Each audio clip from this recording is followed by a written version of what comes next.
Bobby Carpenter grew up as the son of a well-loved minister in Southern California. He occasionally got into trouble, but took on his father's work ethic. He was young, and I could put him under one of my trucks, and he could pull out the transmission and put it back in. Bob Carpenter Sr. was a minister in California and Bobby's father. After preaching several years at a church in Riverside, Bob purchased an asphalt company in the city of Hemet. And at the age of 15, Bobby began working for the family business called R.S.K. Griffith Asphalt. It was 17 years later, on a hot day in July of 1998. Bobby had been married for less than a year and was working with his sister Sherry when he noticed a problem inside one of the tanks. Without hesitation, Bobby climbed the rig and crawled into the tank half filled with tar. Bobby, of course, gets up there, jumps into the tar inside the tank, and starts feeling around to unplug it. Bobby jumped in. Bobby's the type that if it needed fixing, he's going to fix it. And so he jumped in that tank, got down in there, and was trying to get it unplugged so we could get material out the back through the pump. The agitator PTO had not been shut off, so when one of the men started up the truck, the agitator spun around, striking Bobby in the neck. Bobby was knocked unconscious and continually fluttered in the tar inside the tank. And Sherry asked, "Where's Bobby?" And they looked around, and Bobby was nowhere to be found, and then Sherry knew exactly where Bobby was at. Once that truck started to move, she knew that he was in that tank.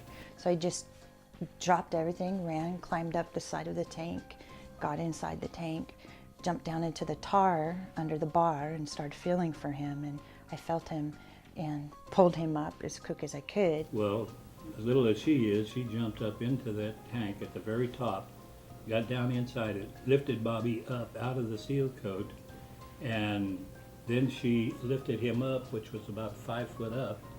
I just sprayed him off, laid him flat, sprayed him off, and felt for a pulse. Didn't feel a pulse, and saw a little blood coming out of his mouth, and so I just gave him CPR. She carried him over to the grass which was on the side of the road, and then she took a hose and started washing Bobby's face, mouth, and everything out because he was covered. I mean, it wasn't a white place on him. And so she started washing him off, washing his mouth out, washing everything out, and then she started giving him artificial respiration. Bobby's breathing came and went as Sherry continued with mouth-to-mouth resuscitation. When paramedics arrived, Bobby was rushed to the hospital and resuscitated numerous times. That Bobby knew that he was not going to die. He was not going to let the old devil man come and get him. It was Bobby's C5 and C6 vertebrae and the trachea that was crushed in the accident. Bobby remained in critical condition in intensive care for weeks, and doctors continued trying to clean his lungs before calling a family meeting. We went back in there to Bobby, and the reason they brought us back here, they figured Bobby was going to die. But Bobby didn't give up. He was comatose for 3 months, going in and out of surgery.